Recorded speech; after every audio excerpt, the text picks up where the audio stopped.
Ara il·luminat, sembla, diguéssim, ens podíem acostar amb ell, però si comences a treure llums esdevé un ambient absolutament tètric, que és l'ambient on es desenvolupa l'obra que acabem de veure, el Casalot. I, apa-li! Què ha passat? Us hem enganxat. A la Gemma Dausedes i a l'Anna Ha quedat Carreño. supernatural. Sí, no? Sí. Gens preparat. Potser jo ho hauria d'haver assajat una mica més. Potser jo.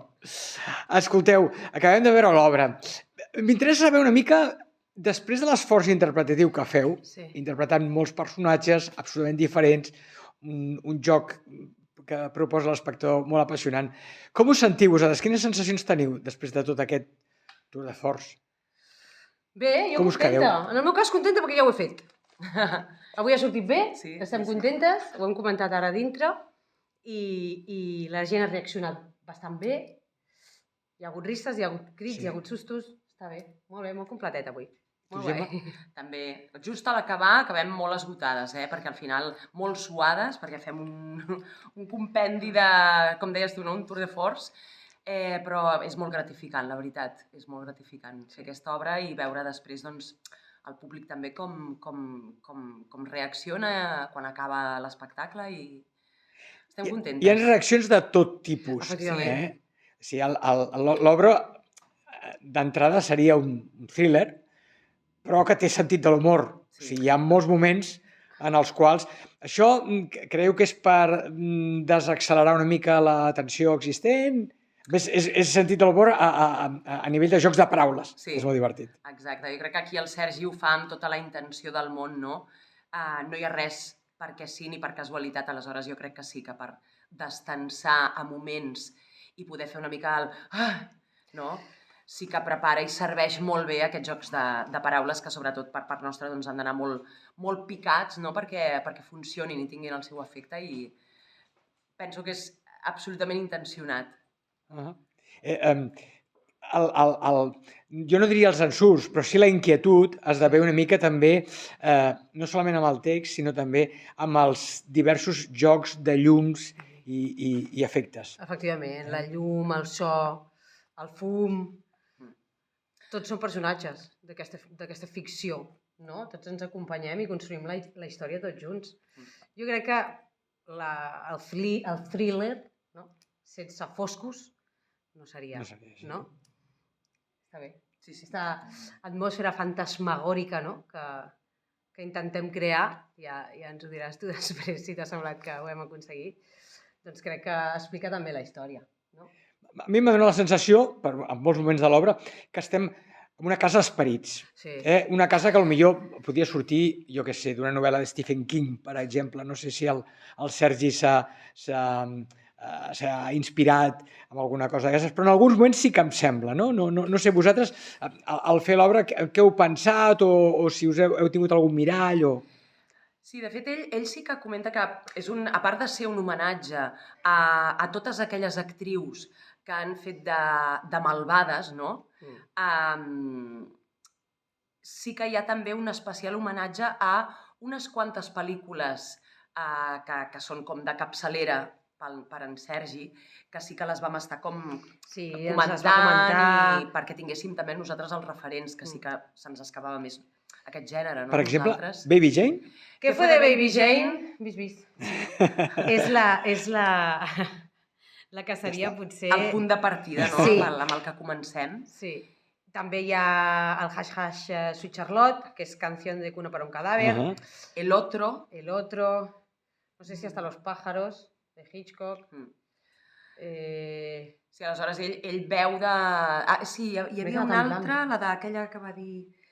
Hermanes, de Brian De Palma. Sí. També. Que aquesta no la tenia tant en el subconscient, o ell no s'ho pensava, però després ha esdevingut bastant propera a el diàleg ha esdevingut bastant proper a aquesta pel·lícula. Casualitat. En aquest Casalot passen moltes coses. Però després hi ha un gir, no direm res, evidentment, no direm res, però com afronteu vosaltres aquest canvi? Perquè realment, o sigui, és un gir de 360 graus, no? Podríem dir. Això creieu que despista molt l'espectador? No sé. No hablaré, si No, no viene no. l'abogado.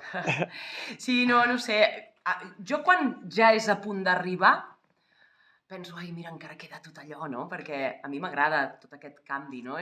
Perquè saps perfectament que el públic no en té ni idea del que passarà, no? A continuació.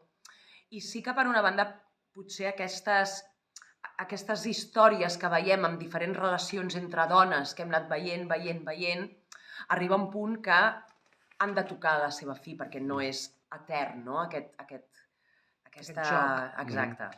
Aleshores, aquest contrapunt que també fa agafar tot el sentit a per què hem vist prèviament allò, no? El Sergi diu molt que si aquesta obra la veus 2 vegades, sabent el misteri, al final, com a totes les pel·lícules i obres de teatre del món, sempre hi ha un gir, no és nada nuevo, no? Sí. Però diu que si la veus per segona vegada amb tota la informació, aleshores pots adonar-te'n de petits certs detalls que en el primer visionat no t'ha donat temps de reconèixer, no? Ja saps el que passa i aleshores vas un altre cop i dius, val, d'acord.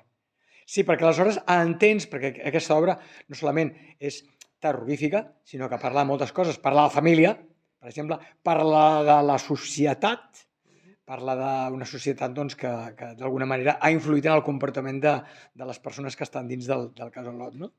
Això ho entens com la vida misma, no? Com la vida misma. Realment és... I on s'ha castigat molt ancestralment la figura de la dona. Femenina, sí. Tant a la vida real com a les pel·lícules aquestes on tenim aquests referents, no?, que comentàvem. Sempre hi ha aquesta visió de la dona bonica, perfecta, no? A les pel·lícules de Hitchcock, per exemple, és la que se les endú per totes bandes, no? Aleshores, sí, és una miqueta... I el Sergi sempre comenta això, no? Que gairebé totes aquestes històries estan escrites per homes. Recordeu això perquè serà important. I recordeu també l'esforç que fan aquestes dues persones han portat diversos personatges en alguns moments al límit. I sobretot, si veniu al Gaudí Teatre, home, si seieu a prop de l'escenari en fila 0, compte. Aquestes cadires, per exemple, poden ser ocupades per públic que ve a veure la funció i viuran l'experiència una miqueta més intensament que a la fila 1 o a la fila 2. Però afanyeu-vos perquè ara encara queden unes quantes setmanes, però fila 0, els seients de fila 0 estan volant. Sí, la gent ho vol passar malament. Sí. Sembla. Hem quedat una mica masoques, Sí, amb aquesta casuística, no? La gent vol passar por. Home, clar, ja que vens a viure l'experiència a tope, no? Clar. Molt bé, doncs s'ho passaran bé, estaran entretinguts, riuran i en algun moment tindran alguna ensurt, sí. Un intríngulis. No us acosteu molt amb ells.